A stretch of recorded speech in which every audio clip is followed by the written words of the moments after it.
Hello, अस्सलाम वालेकुम। वालेकुम अस्सलाम। क्या बात हो सकती है हमारी?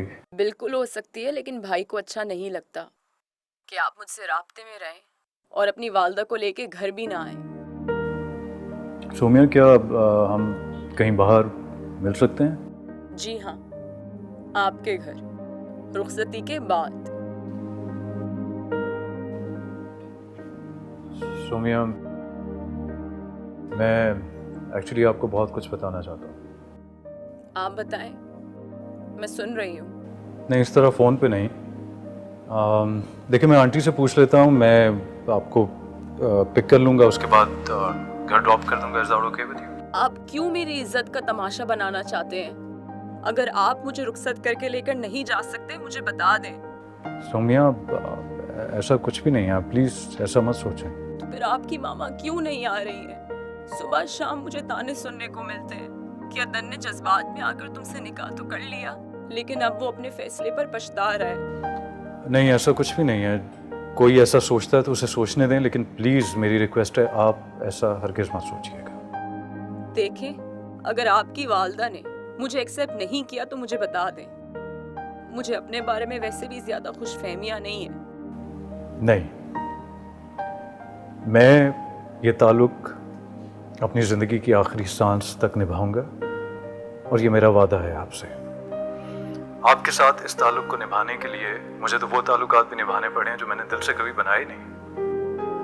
मैं बस आपसे मिलके अपनी कुछ मजबूरियां बताना चाहता हूँ आपको। अगर मैं आपकी मजबूरी हूँ तो मुझे अपनी मजबूरियों की फहरिस्त से निकाल दें। जो रिश्ता अभी ढंग से बना ही नहीं है, उसको खत्म करने का पूरा इख्तियार है आपके पास। सवाल ही पैदा नहीं हो सकता सोनिया। मैं हर रिश्ता ख़त्म कर सकता हूँ, लेकिन आपसे नहीं। वो सारे ताल्लुकात मेरी मजबूरियां हैं, लेकिन आप जिंदगी हैं मेरी। क्या चाहते हैं आप? आपका साथ, अपनी हर मुश्किल में आपका साथ चाहता हूँ। आपको ऐसा क्यों लगता है कि मैं आपके साथ नहीं हूँ?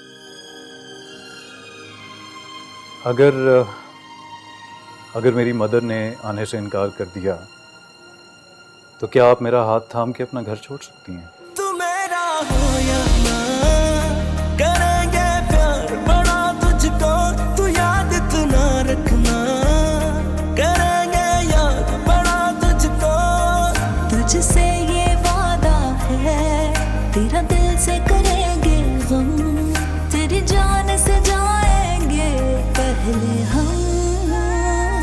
तू मेरा हो या ना, करेंगे प्यार बड़ा तुझको, तू याद इतना रखना। अरे खाला, आप किचन में क्यों आ गई? मुझे कहती थी मैं चाय बना देती। मैंने सोचा तुम शाइस्ता के पास बैठी हो, बैठी रहो। वैसे भी भाई, पता नहीं तुम्हारी सास तुम्हें इजाजत देती मेरा काम करने के लिए या नहीं देती। कैसी बातें कर रही हैं? आप मेरी खाला हैं और आपके काम के लिए मुझे किसी से इजाजत लेने की जरूरत नहीं है।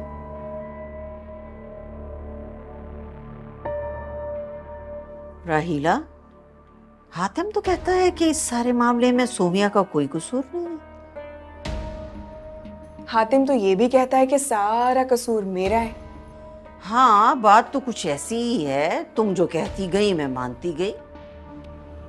खाला, मेरी मानने में हमेशा आप ही फायदे में रही हैं, वरना मजबूरन आपको सोमिया को बहू बनाकर लेकर आना पड़ता, जबकि हातिम के लिए उसके दिल में जरा भी जगह नहीं है।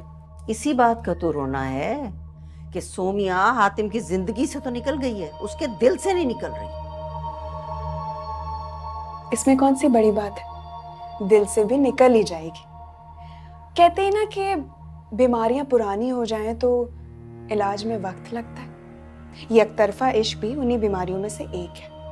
इसके जरासीम जिंदगी भर कचोके ही लगाते रहते हैं। राहिला बेटा, जाकर अम्मी को दवाई दे दो। मुझे लगता है कि वो सोना चाहती है। आप सो गई और फिर आप दवाई लेकर जाओगी तो वो बेआराम होगी। मैं खाला को चाय निकाल दूं, इसके बाद मैं चली जाती हूँ। नहीं राहिला, तुम जाओ, मैं चाय खुद ही डाल लेती हूँ। मैं मदद कर दूं? नहीं नहीं, बस ठीक है। मैंने मना किया था राहिला को कि आपसे पूछ के मेरे लिए चाय बनाए, आपको अच्छा नहीं लगेगा। आप हमेशा गैरों वाली बात क्यों करती हैं? आप और आपके बेटे ने पहले कम छलनी किया हमारी रूहों को कि अब आपको लगता है कि अगर राहिला आपका कोई काम करेगी तो मुझे बुरा लगेगा? आप दुखी है ना भाभी, तो सुखी हम माँ बेटा भी नहीं। सोमिया ने तो हमारे सब ख्वाब, सब उम्मीदें मिट्टी में मिला दी। सोमिया को वही मिला जो उसके नसीब में था। अल्लाह आप लोगों को सब्र अता करे। सोमिया की वजह से भाई के घर से हर ताल्लुक टूट गया मेरा। ऐसी बात मत कीजिए। ताल्लुक हमने नहीं तोड़ा था, बल्कि आपने अपने खुद साख्ता अंदाजों से, अपनी मन घड़त कहानियां जो आपने मेरी सोमिया के खिलाफ जमा की थी। अल्लाह करे सोमिया अपने घर चली जाए, वो लड़का उसे ले जाएगा तो मेरे भाई की बेचैन रूह को भी सुकून मिल जाएगा।